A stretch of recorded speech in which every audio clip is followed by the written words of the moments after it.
What's up, guys? I'm going to show you the benefits of using a box fixture with the optional extension dimpling punch. So the dimpling punch will locate it in the center of the hole. So just throw it in your fixture like normal and locate it in the hole. Then you can tighten it down. You know your dead center. That's tight.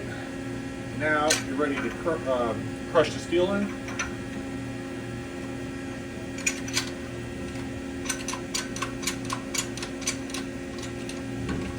Two, three.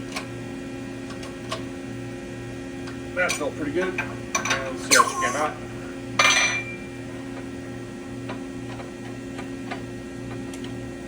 Yep, perfect. Beautiful dimple. We'll do the other side and then we'll show you how to do the rivet. All right, I mean, that is